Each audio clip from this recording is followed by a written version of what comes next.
Hello everybody, welcome to Sparkless Inspiration. How is everybody?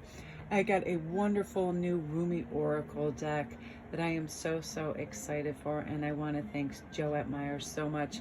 When it came yesterday with another beautiful deck, I was over the moon because I've been wanting this for so long, but it's one of those things, where you just get busy and you put it on a list and you forget about it, and it arrived. And I'll do a flip through at the end because it really is breathtaking. So let's see what's happening, you guys. The cosmic heart is about definitely keeping your head up and your hopes high. Instead of focusing on things that can go wrong, we're now focusing on everything that can go right and really staying fluid.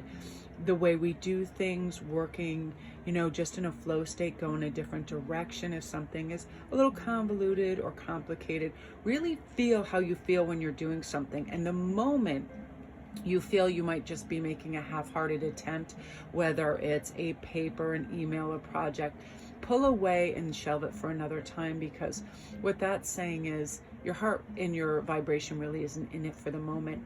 And that's one of the reasons I don't touch my cards or do reads unless I'm just really connected to it and ready to go, because it translates through our work, right? You ever go and get a sandwich from a sandwich shop and they're really busy and people don't want to work there? You ever take a look at some of that sandwich and it just looks mashed and mangled and the bread might be stale? They're just not doing it. They're just doing like perfunctory actions. And this is the opposite of that. Cosmic heart is, I am giving it my all. I love this. I don't care if I'm just making a sandwich. I'm going to cut that tomato at the exact right, size so it tastes delicious. This is really care and love and focusing and looking at things from different vantage points and perspectives so we can change plans when obstacles arise, right? It's just a bit of fluidity to get there. And when you feel the most positive aspect of your life, how would it feel to focus only on that and keep affirming that and stay in that state and take it easy when you need to begin the process anew, right? And regovern your energy, healing and growth and all of that will later stoke your inner fire. It's going to bring you the passion when you need it, because our life is a journey and we all have a unique calling and we find our own way along the path for a more purposeful life. And it really is your time to discover a deeper meaning within yourself, and also to ensure the actions you take and the choices you make are intentional and purposeful, because when we follow our heart and our conscious decisions, just like the moon can wax and wane, we feel we're getting closer, then further, then closer, then further from our true purpose. But when we walk with our highest purpose, we fill that time so we can find our way back to that path and feel enthusiastic and happy about what we're doing. And I feel right now too, the angels and everybody is creating a support system for you. You need and deserve it at this time. And with that, you can kind of shed and share all those layers of skins and uncertainties and fixed identities and definite opinions you used to have, because right now things are changing. This from nothing to everything, as things are changing, fluidity, switching up. You're shoring up what you need right now so that brilliance can come in and shine in, and those angels that bring you love and surround and help you, all of that. Life is just this great big adventure and romance, and when we do connect to that, we feel this divine spectacular energy. We let go of all this false drama and garbage and things that don't matter, and we don't think so much and be so in our heads. We just live day to day, and we get blessed with all these realizations that our individual life story is way more extraordinary than anything we could have imagined. And we remember to affirm, I care for myself because I am important. Today I'm making a commitment to schedule time for me, and make yourself a priority and take a break. Treat yourself.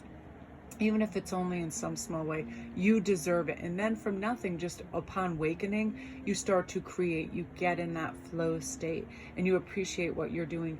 It doesn't feel like it's a chore and obligation. It feels like it's just a creative spark. And again, anytime that enthusiasm or passion starts to wane, we just take a break, because sometimes we push more of what feels good or more of what we're getting results or being productive in, right? We were like, oh, we'll just do more.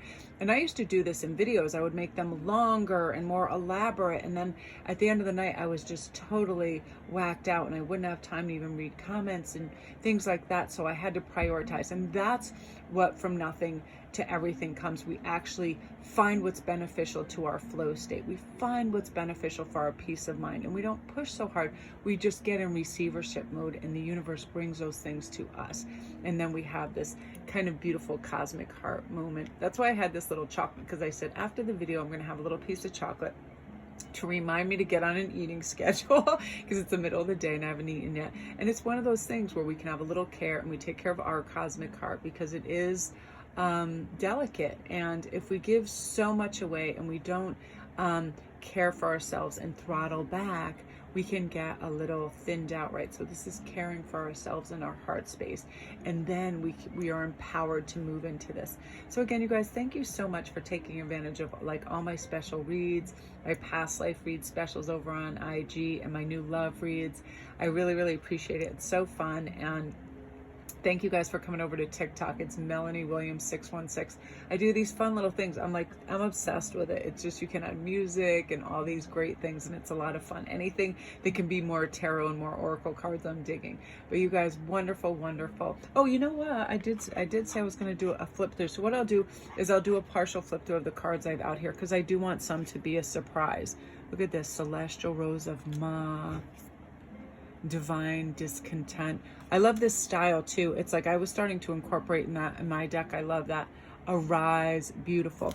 And if you guys aren't familiar, this is of course the gorgeous Alana Fairchild. She has a very unique style to her cards, and I love them. They're very flowy, they're very ethereal. I love that. Look at this, Sacred Convergence, that came up today in one of the reads. She offers you those sacred wines, so drink, that came up too. Just the brightness in her use of pinks and yellows, beyond death, life. I love it. It's very cosmic, it's very dreamy, beautiful. The dissolving light, like her artwork in her decks really pull something out, right? They really evoke a feeling. They really bring a tremendous sense of, you know, light or understanding. Like just look at this Blood Angel, beautiful. Just vivid colors that are amazing. The all-encompassing hand, I love that. Sacred Phoenix Heart. So that's about a quarter to almost half of the deck, but I want to save some of the artwork too. This is beautiful, Star Mother Arrives, because it's so ethereal and gorgeous and dreamy that I want to have some newness. And again, thank you so much, Joette, for this deck. It is so gorgeous, loving it. Comment down below if you have this deck and you use it, because right away I felt a connection with this, and the book is wonderful. The messages are just, oh, they're just sparkling, really, really sparkling messages. So love and light, you guys. Have a great day.